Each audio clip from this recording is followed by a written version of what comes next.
Welcome to the online lecture on protein engineering. In this topic, we will learn about what is done by the protein engineering. Under this concept of the protein engineering, I would like to discuss regarding the definition, objectives, methods, and the different approaches and their applications. Okay. Before going to these aspects, first I want to discuss regarding the protein engineering. What is done by engineering? Application of technology to any type of field is known as the engineering. When we are applying the technology to on the proteins, we know that what are proteins? Proteins are the building blocks of the amino acids. If we want to change the characteristics of the amino acids in a protein molecule by the application of the technology, that is about the genetic engineering or about the recombinant DNA technology, we can enhance their desirable characteristics or to remove the limitations of the proteins. That is our major concept of the learning or application of the protein engineering. We will go into the topic in detail. Coming to the definition, the protein engineering. What is under the protein engineering can be defined? It can be defined as the modification of a protein structure. Okay, we are changing the structure or we are modifying the structure. How we are changing? We are changing with the recombinant DNA technology by applying the rDNA technology or by the chemical treatment. Okay, either we can use rDNA technology by the biotechnologist or by any person by the application of the chemical treatment. What for we are doing this modification? To get the desirable function, for the better use. Okay, to get the desirable function for whom? Okay, to get the better use in the medicine, industry and agriculture. These are the various fields, not only the medicine, industry and agriculture. So many other applications are also there with the protein engineering, because proteins are used mostly in the apart from the medicine industry, and the applications are also used in the food industry, environmental, etc. Okay, in all these aspects we can use the proteins. Therefore, we are doing certain modifications in the protein by the help of the rDNA technology or the chemical treatment. What for we are doing? To get the desirable function for the better use in the medicine industry and agriculture, etc. Okay, this is regarding the definition. And coming to the objectives, what are the main objectives of the protein engineering? What is the purpose, or we can say what is the objective to do the protein engineering? Okay, the main objectives are about, if you see the look at the first one, that is about to increase the stability and biological activity of the proteins. Okay, mostly the proteins, we know that they get denatured very easily. The stability is very weak with the proteins. Okay, and because if suppose you can see, if the proteins are exposed to the high temperature or very low temperature, they get denatured. We all know that is a basic concept. Therefore, if any substance which consisting of protein, the stability of the compound will be less. Therefore, we are applying the genetic engineering to increase the stability. Okay, to increase the stability of the proteins and also to increase the biological activity of the proteins. If there are any issues with the biological activity, they can be enhanced. Coming to the second objective is about to improve the kinetic properties of the enzymes. We all know that Michaelis-Menten constant, the enzymes kinetic properties. Okay, the kinetic properties of the enzymes can also be enhanced. And to create a superior enzyme, okay, by the increase or to improve the kinetic properties or stability and the biological activity, we can make the protein or the enzyme, okay, into a superior enzyme. We will get the superior enzyme which can catalyze the production of high value specific chemicals. We can produce a high value specific chemicals by the application of the protein engineering. And also use it for the objective is to produce enzymes in the large quantities. Okay, we all know that enzymes production is very in the minute quantities. We can get about, that means we can increase the yield of the enzymes. And to produce the other, our last objective is about to produce the biological compounds like synthetic peptides, storage proteins, synthetic drugs, etc., superior to the natural one. Okay, all these are the whatever the peptides and the proteins and the drugs which are available naturally, but to increase their yield than that of the natural ones, so that we can attempt to go for the protein engineering. Okay, I can say that these are the various objectives. Okay, to increase the stability, biological activity, to increase the kinetic properties, and to increase the yield. Okay, yield, and also to make the enzyme and the production in a superior way. Okay, for all these objectives, we can go for apply the protein engineering. Coming to the methods, what are the methods of the protein engineering? Okay, there are so many methods are available, of which I would like to concentrate on the major three methods. Apart from these, we can also have the directed evolution and random evolution, etc. So many other methods are also available, but I would like to go for the just the simple methods for your basic concept on the protein engineering.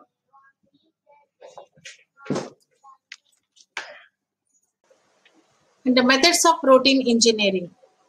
Okay, coming to the methods of protein engineering, the first one is about the mutagenesis.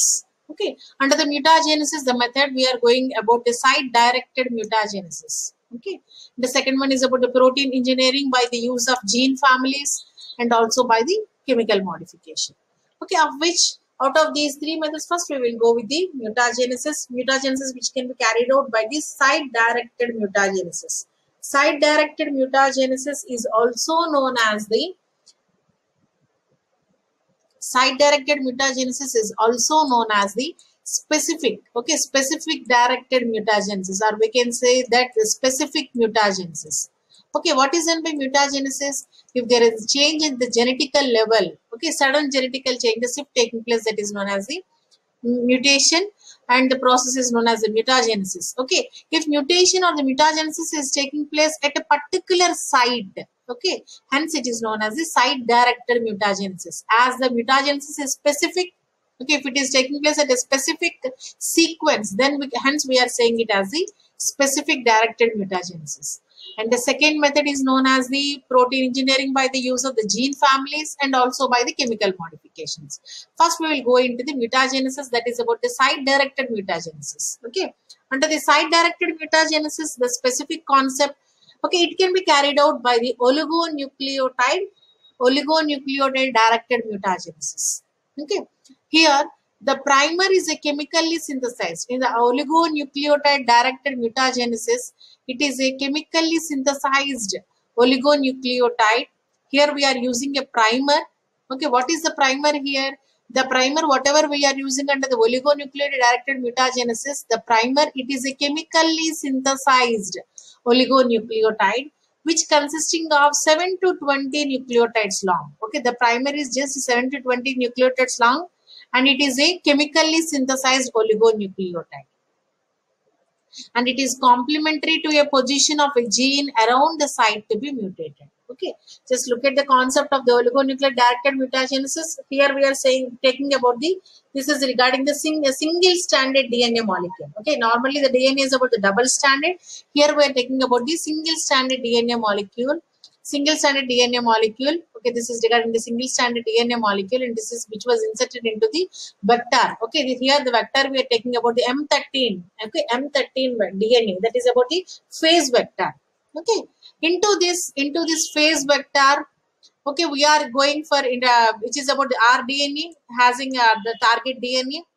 Okay, now to this single stranded DNA molecule, we are going to insert the oligonucleotide primer. Okay, as we discussed that the primer is consisting of a primer is a chemically synthesized oligonucleotide which consisting of 7 to 20 nucleotides long. Okay, this is regarding the oligonucleotide primer get inserted here.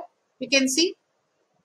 Okay, but here we can say that this is about the mismatched base. Okay, suppose here if the sequence is there, so suppose we can say that this is the single stranded DNA molecule. Suppose if single stranded DNA molecule, if it consisting of, okay, suppose CGA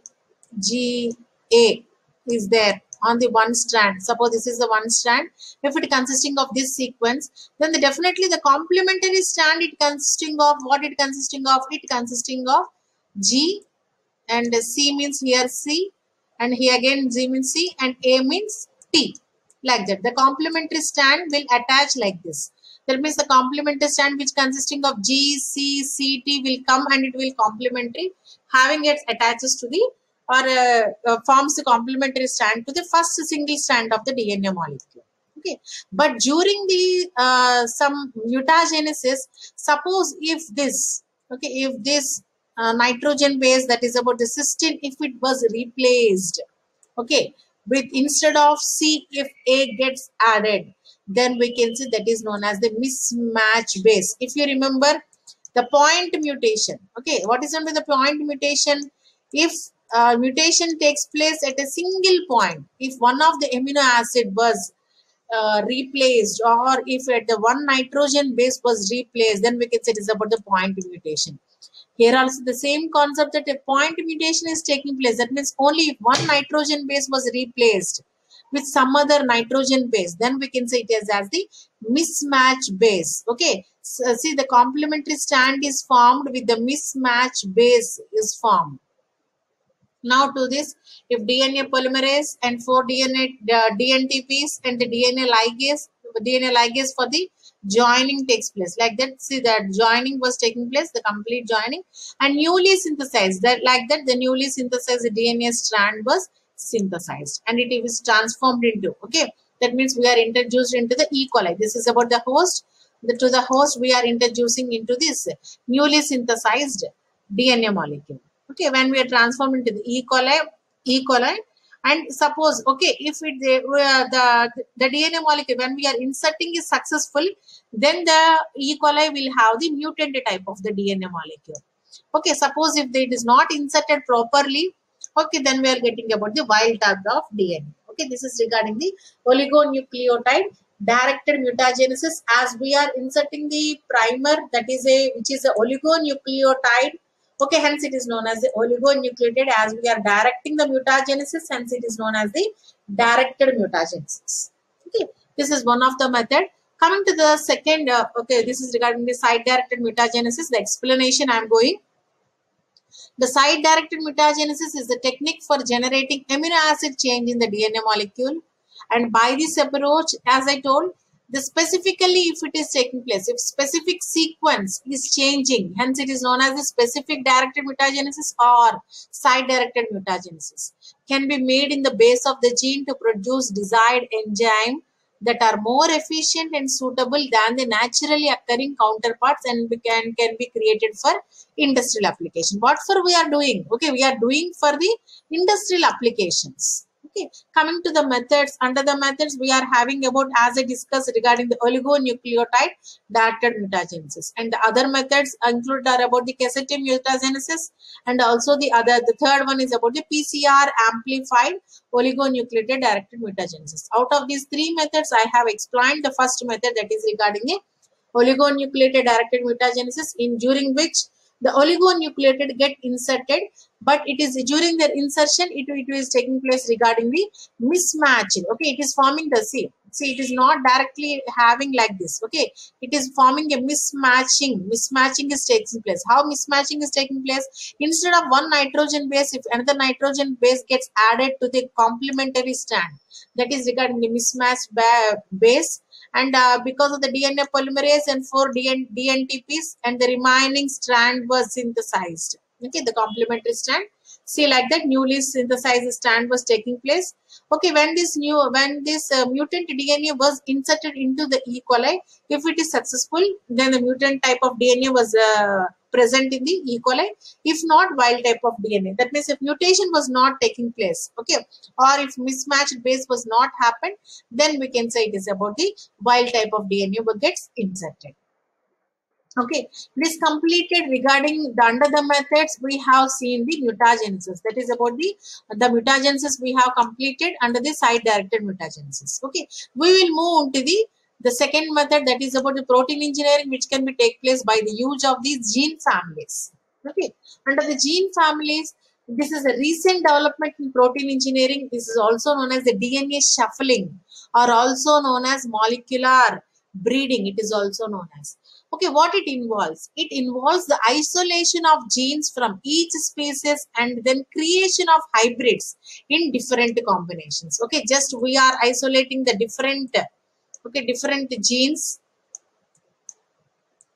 different genes were isolated and they are combined and they will create the hybrids, okay, in different combinations. Suppose if 1 2 will get combined and they will get the one type of hybrid, okay, 2 3 or about 1 3, like the different combinations of hybrids can be produced. For example, sabotilicin is an enzyme, okay. In this enzyme, if the genes from 26 species were mixed, you can see, okay, mixed, of which 4 enzymes were found to have the improved characteristics, okay. They have taken the genes of 26 species were mixed and they isolated or about they produce a different type of so many enzymes. Out of the so many enzymes, 4 enzymes were have their improved characteristics, okay. This is regarding the protein engineering. If we are using the gene families, that means we are using the different families of the genes and they are combining to create the different types of hybrids. Coming to the third method, the protein engineering, which can be taking place through the chemical modification. It is used to increase the stability of proteins to at high temperature and organic solvents. We all know that the proteins get denatured if they are exposed to the high temperature and some organic solvents also. Okay, therefore we are applying the protein engineering to increase the stability at the conditions like the high temperature and they are exposed to the organic solvents. And most commonly used protein cross-linker is about the glutaraldehyde, okay. To increase the stability, we are using a protein cross-linker which forms a complex that is known as the glutaraldehyde. If you remember the enzyme immobilization, we are also in the method, in the copolymerization, I have given the example, the same example, glutaraldehyde, which is also acting as a cross-linker. The best example there also. Here also I can say that the best cross-linker we are using for the protein is about the glutaraldehyde. Okay, the example is about the lysine. That means for this enzyme, it can be that means the stability of this enzyme can be enhanced by using the glutaraldehyde.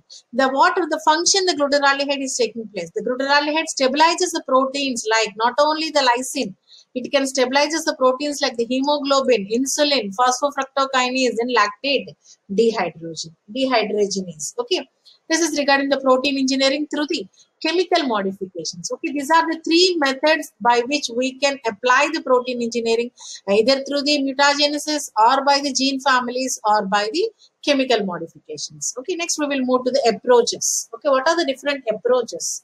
How can we do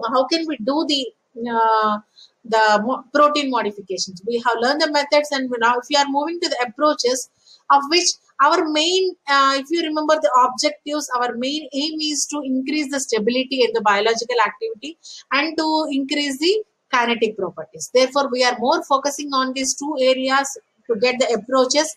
That's why I will go into the first approach, that is about increasing the stability and biological activity of the proteins.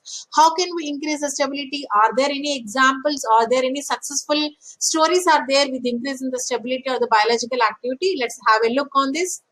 By increasing the half-life or the thermostability of the enzymes or proteins, their industrial applications or the therapeutic applications can be met. Okay, see, definitely if we increase the stability, definitely there will be having the wide applications in the industrial purpose and also at the therapeutic purpose. Coming about the what are the different approaches are about.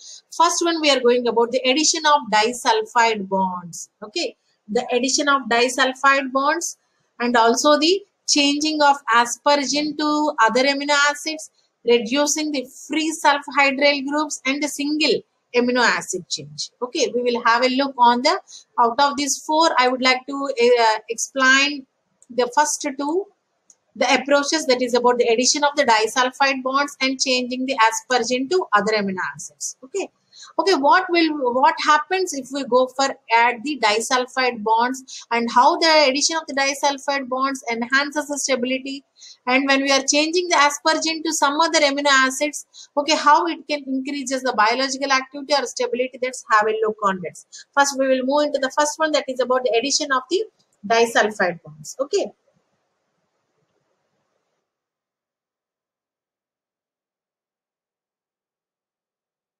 Under the addition of disulfide bonds, okay, the first one, addition of the disulfide bonds. That means to the protein molecule, we are adding the disulfide bonds. Adding the disulfide bond does not readily, okay, what will happen if we add the disulfide bonds? Means disulfide bonds does not readily unfold at high temperature. Okay, we are saying that during the at high temperature, denaturation of the proteins is taking place. Then what will happen means if the denaturation of proteins is taking place because of the folding, okay, folding of the protein structure. Therefore, if we unfold the protein structure even at high temperature, then we can increases the stability, or we can avoid the denaturation of the protein. Therefore, if we add the disulfide bonds, okay, if we add the disulfide bonds to the protein molecules, these sulfide bonds, what they will do? They will unfold at high temperatures and also resistant to denaturation at non-physiological conditions. Okay, suppose they are not unfavorable conditions or the non-physiological conditions, they still maintaining the proteins under the not undergoing any denaturation. This is very, very useful application. Okay, the best example is about the successful example I can say is about the T4 lysozyme and the xylanase. Okay, under the T4 lysozyme, they have added the 3 disulfide bonds in this enzyme, and this was reported result, that is about the T4 lysozyme, which can have the increase the stability of their action. And the coming to the next one, that is about the changing. This is regarding the first method, so that we can enhance the stability. Okay, the stability is enhanced, or we can avoid the denaturation by adding the disulfide bonds. When we are moving into the second one, that means about the changing the asparagine to other amino acids. Okay, not only the asparagine, the other amino acid, that is about the glutamine. Okay, glutamine and asparagine, if you look at these two amino acids, they undergo deamidation. Okay, they undergo deamidation, which they were associated with the protein folding and causes the loss of biological activity. Okay, and causes the loss of biological, okay, loss of biological activity. Okay, these are the two amino acids, asparagine and the glutamine. They undergo deamidation. When they will undergo deamidation? At high temperature. Okay, we are saying that if at high temperature the proteins get denatured, it can be avoided by adding the disulfide bonds. Okay, similarly, at high temperature we can avoid the deamidation also. When we how the deamidation is taking place in the protein molecule, that is, suppose if a protein consisting of asparagine or glutamine, they undergo deamidation, and therefore protein folding is taking place and the loss of biological activity is taking place. Therefore, we can avoid the loss of biological activity and we can avoid the deamidation by a protein molecule. Suppose you can see this is a protein molecule. Okay, suppose this protein molecule, if it consisting of, this is a protein molecule, suppose this is a protein molecule, if it consisting of asparagine, when this protein molecule, if it is exposed to the high temperature, it causes the folding of this protein molecule, and it also making the loss of biological activity because of the deamidation. Suppose as this is responsible, this amino acid is responsible, that is about asparagine or glutamine. Okay, if these two amino acids, these two only responsible. Therefore, if two amino acids were replaced or removed, if we replaced or removed these amino acids, then the other protein molecule will be present as it is, and they are not undergoing any folding or loss of biological activity. Okay, this was attempted in the enzyme known as the triose phosphate isomerase, and whatever the examples I have mentioned here, all these are the successful results on the protein engineering. Example, we can see triose phosphate isomerase. If you remember, this is the enzyme which will comes under the glycolysis of the carbohydrate metabolism. Okay, triose phosphate isomerase. In this enzyme, we are introducing the threonine or isoleucine.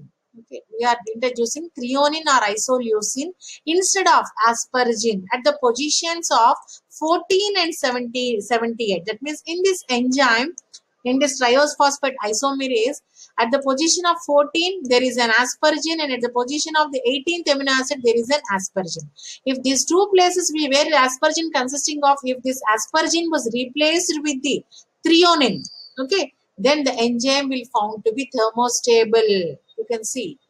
Like this, we can apply the protein engineering to which enhances the biological activity.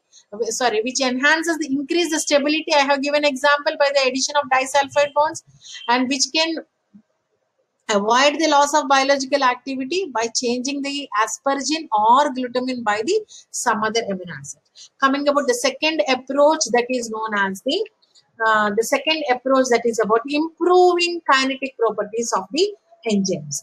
How can we improve the kinetic properties of the enzyme? Means we can improve the kinetic properties of the enzymes by improving the kinetic properties like the Km. What is meant by Km? Michaelis-Menten constant by the oligonucleotide mutagenesis. That's why I have explained the oligonucleotide mutagenesis, and this improving kinetic properties, it can be carried out by the both by this, which is required by the enzymes both for the industrial and also the therapeutic applications. Okay, the best and the examples which were successful are about the sobutylicin, asparaginase, and tyrosyl tRNA synthetase, and the restriction endonucleases. Okay, these are the 4 examples of the enzymes which were successful, having their kinetic properties were improved by the application of the protein engineering. Therefore, these 4 enzymes have a wide application than that of the natural ones in industrial and also in the therapeutic purpose.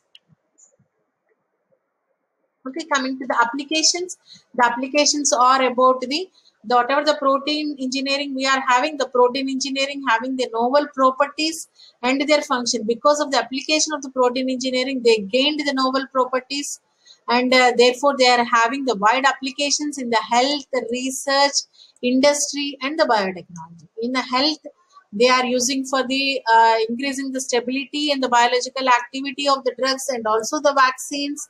Okay, where the stability can be enhanced, and in the research we are applying for the in the synthetic biology, metabolic engineering, and molecular imaging also. In industries, it is most commonly used in the food industry and the chemicals, because in the food industry the stability is the problem.